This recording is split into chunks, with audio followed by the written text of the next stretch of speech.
눈길을 갔던 두 사람이 있습니다. 지금 설명을 드렸던 아주 강력한 기각의 의견을 냈던 김복형 재판관과 함께 이 대척점에 있는 홀로 인용을 선고했던 진보 성향의 정계선 재판관, 이 두 사람의 어떤 의견이 완전 상충된다라면서 이제 주목을 받고 있는데, 너무 다른 해석들을 내놨던 두 사람의 모습을 제가 영상으로 준비해봤습니다. 피청구인의 헌법재판관 임명 부작위와 관련하여서도 피청구인의 헌법 또는 법률 위반을 인정할 수 없다고 생각합니다. 국회 선출 재판관을 선출한 후 즉시 임명해야 할 의무가 있다고 보기는 어렵습니다. 헌법재판소가 담당하는 정상적인 역할과 기능마저 제대로 작동할 수 없게 만드는 헌법적 위기 상황을 초래하는 등 그 위반의 정도가 파면을 정당화할 수 있을 정도로 중대합니다. 그렇다면 피청구인을 파면하여야 합니다. 네, 즉시 임명 의무가 없다. 김복형 재판관 임명하지 않은 건 파면 사유가 된다. 정계선 재판관. 한 건을 놓고 두 사람이 정말 판이하게 대치된 의견을 냈는데, 신 의원님 좀 어떻게 보셨습니까? 그러니까요. 헌법재판소라고 하면 우리나라의 사법기관의 정점에 있는 판사분들인데 어떻게 이렇게 같은 사안에 대해서 극과 극의 판단을 할 수 있을지도 좀 놀라웠던 것 같습니다. 근데 보면은 정말 우리 재판관들이 헌재 임명될 정도면은 아무리 본인의 이념 성향이 뭐 추천 과정이 다르다 하더라도 대부분 법관들은 보수적이다. 왜냐하면 사법기관을 지켜야 되고 우리나라의 헌법 체계를 지켜야 되기 때문에 그렇게 믿고 있었는데, 아무래도 여당과 야당의 그런 지지자들의 목소리에 대해서 수용성이 다르게 그 사안을 바라보면서 판단이 달리되는 거 아닌가. 그런 면에서 우리의 그런 법적 기준이나 이런 것들도 사실은 이렇게 볼 때 저렇게 볼 때 이어령 기어령인 여지가 충분히 있다라는 면에서 어제 조금 놀라기는 했습니다. 그런데 이게 그렇다면은 한덕수 총리에 대해서는 사실은 민주당에서도 기각의 가능성을 예측을 일부 했었거든요. 네.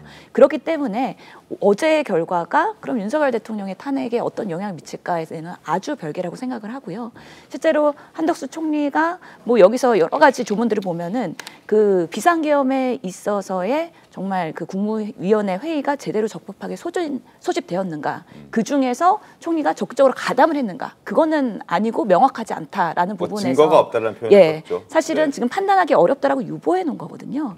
그렇기 때문에 지금의 그런 결과가 한덕수 총리의 뭔가 무죄나 면죄부를 이야기하는 건 아니다. 그래서 이런 부분은 나중에 또 형사소송에서 밝혀져야 되는 부분이기 때문에 너무 이 결과를 가지고 여야든 너무 과대 해석하는 거는 좀 문제가 있다라고 생각을 합니다. 알겠습니다. 자, 두 사람의 이견이 부딪히는 부분들, 김복형과 정계선의 두 사람의 의견이 상충하고 있고 실제로 헌재 내부에서도 충돌하고 있다, 이런 얘기들이 많이 떠돌았습니다. 그 목소리를 저희가 한번 다시 들어보겠습니다. 그러니까 정계선은 충주여고를 나와서 서울대법대를 다니는데 운동권이에요. 우리법연구회에서도 회장을 했고, 네. 국제인권법연구회에서도 다 회장을 했어요. 회장 좋아하시죠. 보통 사람 아니에요. 또 김복형 재판관도 걸어왔던 길이 서울중앙지법. 그러니까 이른바 우리가 말하는 엘리트 코스예요. 두 사람이 이른바 좀 진보적 성향, 네. 또 보수적 성향. 정계선 대 김복형, 김복형 대 정계선, 이렇게 전개되고 있다는 거죠.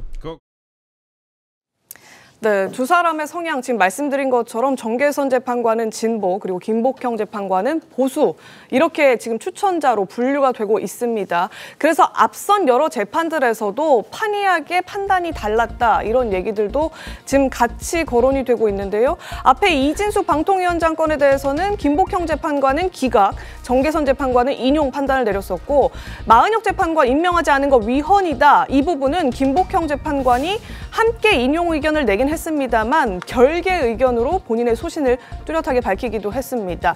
반대로 최재 감사원장 건에서는 김복형 재판관이 기각, 그리고 또 정계선 재판관이 같이 기각했지만 별개 의견 내면서 또 반대 성향을 보였고요.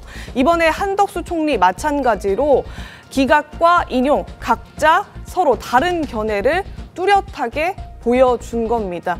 지금 건건이 서로 대립하는 지점을 보이고 있는데, 아마 그래서 이 두 사람의 판단이 앞으로 다가올 윤석열 대통령 선고에도 이런 판이하게 다른 해석을 결론을 좀 형결을 내지 않을까 이런 전망을 지금 하고 있는 건데 손봉 부장님 어떻게 보십니까? 이거 지금 확인되지는 않았지만 뭐 들리는 이야기가 그런 이야기들이 있어요. 두 사람이 이제 첨예하게 대치를 하고 있다. 윤석열 대통령 그 심리에서도 확인은 안 됐는데 어쨌든 한덕수 총리에 대한 그 심리에서는 두 사람이 첨예하게 맞붙은 게 맞는 것 같아요. 네네. 그리고 특히 첨예하게 두 사람이 맞붙은 부분이 헌법재판관 임명을 하지 않은 그 부분이거든요. 그 부분인데 조금 전에 우리 윤기찬 변호사께서도 말씀을 하셨지만 정계선 이 재판관은 사실상 어떤 정치적인 판단을 많이 한 것 같아요.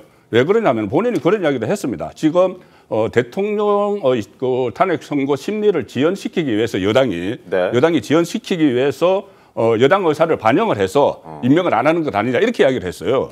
정계선 재판관이. 그런데 이것은 본인이 포함되는 문제예요. 네. 그때 3명을 마은혁 재판관을 비롯해서 조한창, 정계선이 3명의 임명 문제였잖아요. 그런데 본인이 포함되는 문제인데 이것을 여당이 대통령 심리를 연기시키기 위해서, 지연시키기 위해서 안 하는 것 아니냐 이렇게 하면서 이것은 이제 탄핵 사유가 된다고 이야기를 한 거예요.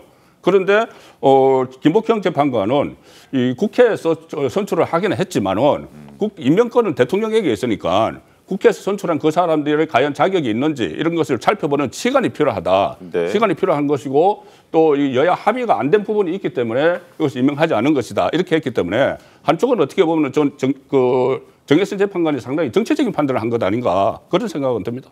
그러니까 성춘 부위원장이 어떻습니까? 지금 이 정계선 재판관이 한 게 일단 본인의 임명권에 대해서 본인이 심판을 내린 것이기 때문에 이해충돌의 여지가 있다. 거기에 더해서 지금 판단에 대해서 성향별로 좀 분류가 되는 것 같다 이런 얘기까지 같이 나오거든요. 근데요, 저는 뭐 정치적 성향에 의해서 판단이 달라졌다라고 보지는 않고요. 그러니까 왜냐면은 일단 최상목 권한대행과 관련돼서 최상목 권한대행 시절이 돼버렸네요. 그러니까 그 마은혁 재판관을 임명하지 않은 그 권한쟁의 심판에서는 헌법재판소에서 위헌이라는 판단을 내렸잖아요. 그러니까 김복형 재판관도 마찬가지입니다. 임명하지 않은 건 위헌이라고 판단을 같이 해준 겁니다. 근데 김복형 재판관은 계속 지금 이 멘트에 나왔지만 즉시 임명할 의무는 없다. 그리고 그 내용을 좀 더 살펴보면 상당 기간이 지났다고 볼 수 없다라고 되어 있거든요. 그러니까 법적 공백에 대한 해석이 달랐던 겁니다. 법적 공백이 뭐냐면 국회 추천 3인에 대해서 대통령은 그냥 그 서명을 해야 된다라고 되어 있지만 언제까지 며칠 안에 이게 없거든요. 이건 법적 공백이고 이거 해석의 영역인데 이거에 대해서 나머지 그 기각하면서 위헌적인 거라고 판단한 4명의 재판관은 이건 당연히 바로 해야 되는 거라고 판단한 거고 김복형 재판관은 임명을 해야 하지만 즉시 해야 할 의무는 없기 때문에 이건 위헌이라고 보기는 어렵다라고 한 겁니다. 그러니까 전체적으로 봤을 때 임명은 해야 된다는 건 모든 재판관이 8명이 그 권한쟁의 심판을 낼 때 이미 내려준 겁니다. 이건 임명하지 않은 건 위헌 맞다. 하지만 기간을 어떻게 볼 것인가. 그리고 각하 판결을 내린 2명은 이거는 그 정족수 문제 때문에 아예 판결을 내리지 않은 것이고요. 그렇기 때문에 저는 이 정치적 성향에 의해서 뭔가 갈라졌다. 이렇게 해석하는 건 좀 너무 과하다는 말씀 드리고 싶습니다. 지금 건건이 탄핵 사건에 대해서 두 사람의 뜻이 갈렸지만 그건 그냥 그 사건별에 대한 판단인 것이지 아니다. 방금 말씀드린 것처럼 어떤 문장에 대해서 법적 공백에 대한 해석의 영역. 그러니까 보수적으로 판단한 거는 명확하게 날짜가 박혀있지 않으면 그걸로 위헌이라고 볼 수 없는 것이다. 이게 보수적 판결인 거거든요. 그러니까 정치적 성향에 따라 판단한 게 아니라 저는 그거 자체를 그냥 보수적으로 정확한 문구가 없으면 판단을 내릴 수 없다라는 그게 보수적이라는 거죠. 예, 알겠습니다. 이 만장일치가 지금 쉽지 않아 보이는 것만은 현재까지의 판결 결과로만 보면 자명해 보입니다. 정치권에 대해서도 이 부분에 대한 언급이 부쩍 늘어나고 있는데요. 이 민주당 당장 25일 윤석열 대통령 선고를 내려달라 이렇게 압박을 하면서 만장일치의 파면이 필요하다 이런 주장하고 있고요. 국민의힘은 무슨 소리냐 이렇게 되면 기각과 각하 가능성 더 커졌다 상반된 주장 내놓고 있습니다. 함께 들어보겠습니다. 재판관 만장일치 윤석열 파면으로 헌법재판소가 헌법수호의 최고 기관임을 증명해 주시길 바랍니다. 윤석열 대통령의 직무 복귀 가능성 더 커졌습니다. 지금까지도 평의에서 헌법재판관 내부에서 결론을 내리지 못하고 있습니다. 이쯤 되면 빨리 각하시켜야 됩니다.